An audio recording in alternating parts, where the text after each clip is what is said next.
मोदी सरकार ने कुछ दिन पहले रिसर्च ग्रांट्स पे जो टैक्स लगाया है वो इस सरकार के नियत और इनके टैक्स टेररिज्म पॉलिसी का एक अगला और बड़ा भयानक अध्याय है।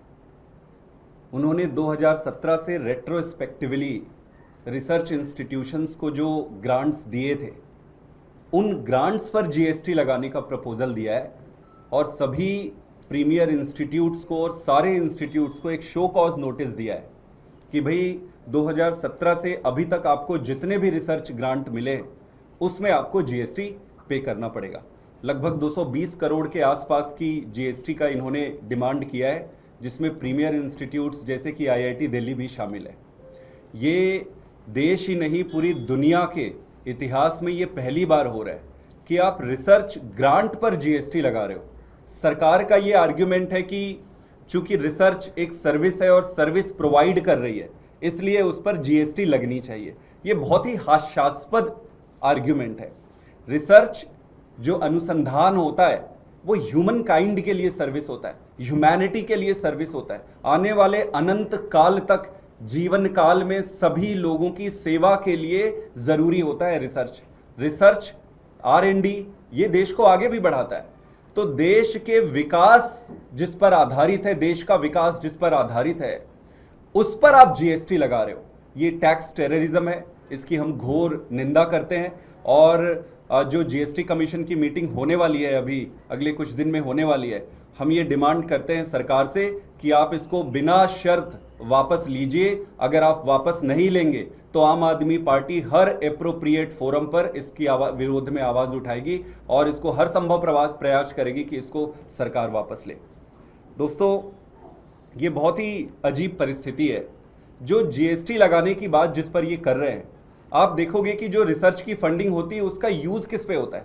3 मोटे मोटे चीजों पर यूज होता है। एक तो जो बच्चे जो रिसर्च स्कॉलर्स होते हैं उसके स्कॉलरशिप पे पैसा जाता है। दूसरा जाता है कंज्यूमेबल पर, मतलब कि जो केमिकल्स खरीदते हैं रिसर्च के लिए, कंज्यूमेबल उस पे। और तीसरा जाता है रिसर्च इक्विपमेंट्स पर। तो रिसर्च इक्विपमेंट्स खरीदते समय ऑलरेडी जब खरीदा जाता है तो उस पर टैक्स दिया जाता है। जो कंज्यूमेबल आप खरीदते हो उस पर हर कंज्यूमेबल पे ऑलरेडी टैक्स लगा होता है। अब बच जाता है जो रिसर्च स्टूडेंट्स बच्चे हैं उनके 20, 25, 50 हजार के जो स्कॉलरशिप है उस पर। तो मोदी जी ये कह रहे हैं कि भाई मेरे को अडानी और अंबानी पे कोई टैक्स नहीं लगाना है, मेरे को लगाना है ये बच्चे जो रिसर्च स्कॉलर है जिनको 20,000, 25,000 स्कॉलरशिप मिल रहा है उस पर टैक्स लगाऊंगा। तो एक तो आप ऑलरेडी टैक्स ले रहे हो, आपको तो इन सारी चीजों पे पूरी तरीके से टैक्स एग्जम्पशन करना चाहिए। बजाय इसके एग्जम्पशन और करने के आप इस पर एक डबल लेयर ऑफ टैक्सेशन आप इंट्रोड्यूस कर रहे हो। ये समझ से किसी के भी परे है। आप एक चीज और मानिए कि अमेरिका में ये टैक्स एग्जम्प्टेड है, इस पर कोई टैक्स नहीं लगता। इंग्लैंड पे इस पे कोई टैक्स नहीं लगता। जर्मनी पे कोई टैक्स नहीं लगता। साउथ कोरिया पे कोई टैक्स नहीं लगता। सिंगापुर पे कोई टैक्स नहीं लगता। कनाडा पे कोई टैक्स। किसी भी विकसित और विकासशील देश पर आप उठा लीजिए, R&D पे शायद मोदी सरकार ही है जो परचम लहरा रही है कि भाई हम R&D पे टैक्स लगाएंगे। भाई साहब, मेरा हाथ जोड़ के निवेदन है, देश को बर्बाद मत करो। जो बचा कुछ है उसको छोड़ दो, इसको तुरंत आप वापस करो। आज तक आपने ये सोचा है कि कितना पैसा सरकार रिसर्च और ये इन्वेस्टिगेशंस और ये सब बच्चों की पढ़ाई में, हायर स्टडीज के लिए देती है? आप अगर देखेंगे तो यूएस जो है, यूनाइटेड स्टेट्स जो है, लगभग 57 बिलियन US डॉलर हर साल देती है। 57। और चाइना कितना देती है? 87 बिलियन US डॉलर। इंडिया कितना देती है? 2.5। ये मजाक है, ये मजाक है।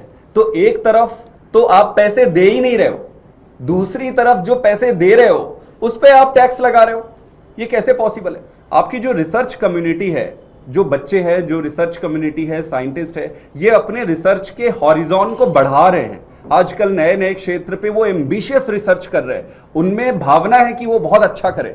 लेकिन क्या सरकार अपने तरफ से कुछ कर रही है? ये देखने वाली। क्या सरकार ने आज तक ये सोचा है कि बच्चों के लिए जो रिसर्च फैसिलिटी है, रिसर्च स्टूडेंट के लिए, क्या वो एप्रोप्रिएट है? मैं बताता हूं, मैं भी साइंटिस्ट। एक छोटे से टेस्ट करने के लिए आपको महीनों इंतजार करना पड़ता है। और ये मैं प्रीमियर इंस्टीट्यूट की बात कर रहा हूं। अगर आप सेकंड लेवल के जो रिसर्च इंस्टीट्यूट है उसमें कहोगे तो 6-6, 7-7 महीने हो जाते हैं एक छोटे से टेस्ट के लिए, और आप कहते हो देश को महान देश की तरफ लेकर जाओगे। कैसे पॉसिबल? क्या मोदी जी से मेरे 2-3 सवाल है। क्या आपने कभी ये सोचा है कि रिसर्च स्टूडेंट्स जो टेस्टिंग फैसिलिटी के लिए कितना स्ट्रगल कर रहे हैं, कभी आप उनके साथ बैठ के बात की हो, कभी कोशिश की हो? कभी आपने रिसर्च कम्युनिटी से ये पूछा है कि आपके ओवरऑल आपको और क्या फैसिलिटीज की जरूरत है? क्या आपने कभी ये सोचा है कि जो पीएचडी स्कॉलर्स जो बाहर आते हैं उनकी रोजगार की क्या व्यवस्था है? वो कहाँ रोजगार मिल रहा है, उनको रोजगार मिल रहा है, नहीं मिल रहा है? आपने कभी भी रिसर्च कम्युनिटी के बारे में या फिर ओवरऑल R&D के को ध्यान में रखकर कुछ भी किया ही नहीं है? आपको पता ही नहीं है, आपको आइडिया ही नहीं है। आपको बस एक ही काम करना है, डंडा चलाना है। यह है कि भाई हाँ भाई आप आओ, आप पे इतना टैक्स लगा दो। मिडिल क्लास के जीवन को आपने टैक्स करके उसकी जीवन को आपने तबाह कर रखा है। अब मिडिल क्लास से उभरने के बाद जो थोड़ा आपको दिख रहा है, रिसर्च में दिख रहा है, इस पे दिख रहा है, एजुकेशन पे आप पहुंच रहे हैं। तो देश को बर्बाद करना बंद करिए। प्रधानमंत्री जी से मेरा निवेदन है और भारतीय जनता पार्टी से कि इन सब से देश आगे नहीं बढ़ेगा। हाथ जोड़ के आपसे निवेदन है कि अभी जो जीएसटी काउंसिल की मीटिंग हो रही है इसमें आप विड्रॉ करिए इस प्रपोजल को।